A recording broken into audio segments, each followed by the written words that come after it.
Saya Johan Rudolf Maupale.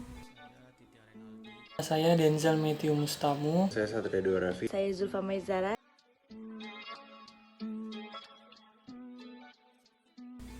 Assalamualaikum warahmatullahi wabarakatuh.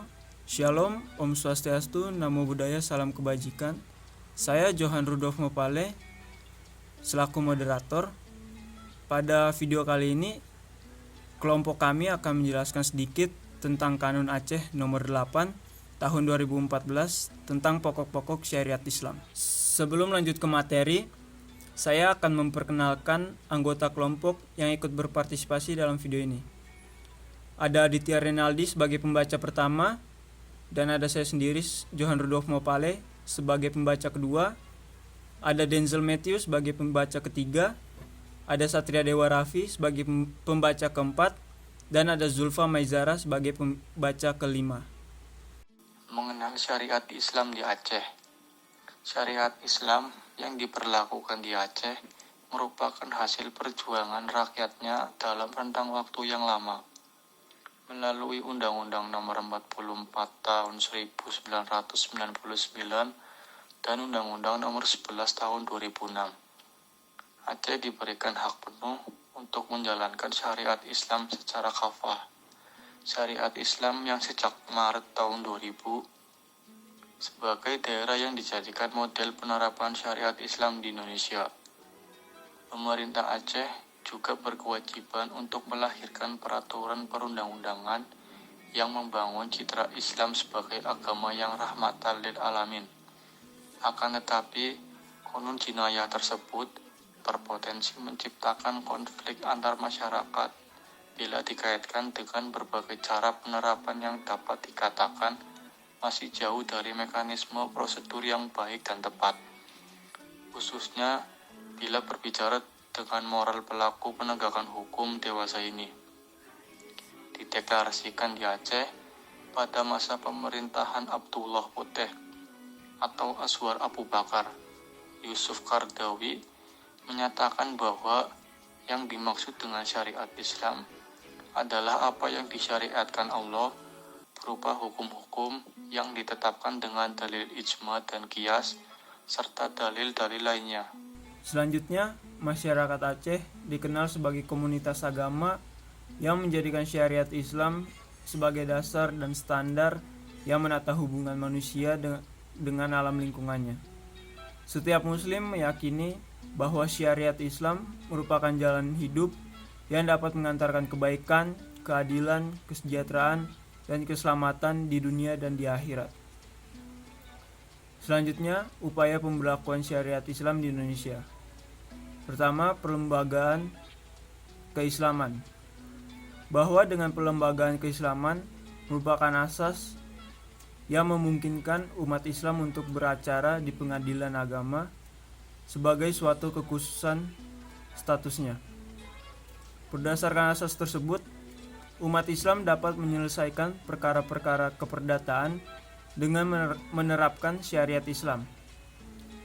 Faktor keislaman yang menjadi alasan utama asas personalitas itu diletakkan kepada dua kategori, yakni pada personalitas pihak yang dibenarkan untuk berperkara di pengadilan agama dan pada pokok yang dipersengketakan.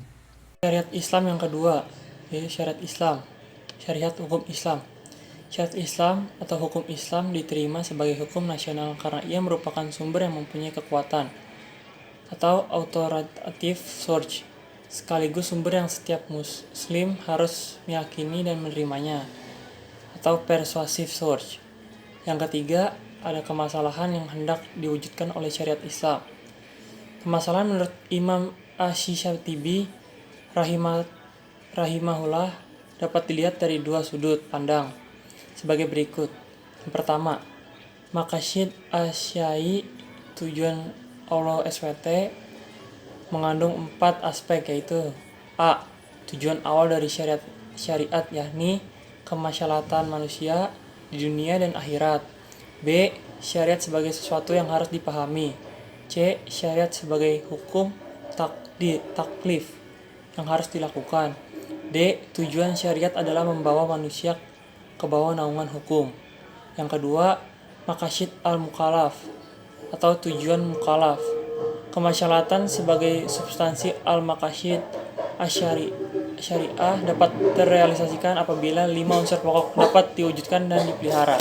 Saya akan menjelaskan 5 unsur pokok.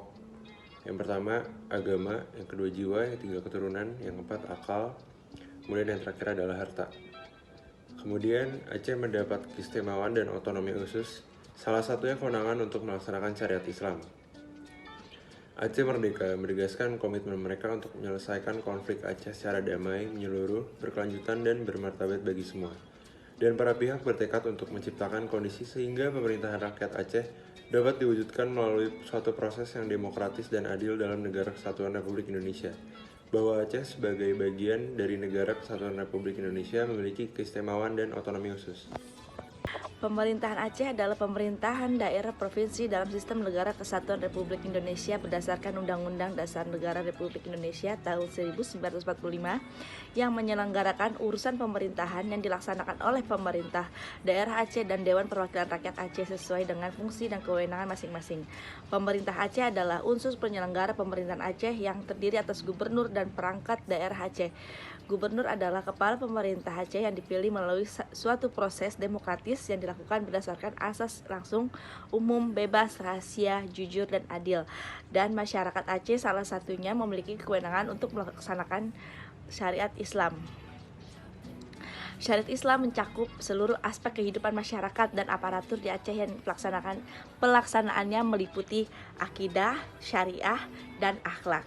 Terima kasih, segitu penyampaian dari kelompok kami. Jika ada kekurangan mohon dimaklumi.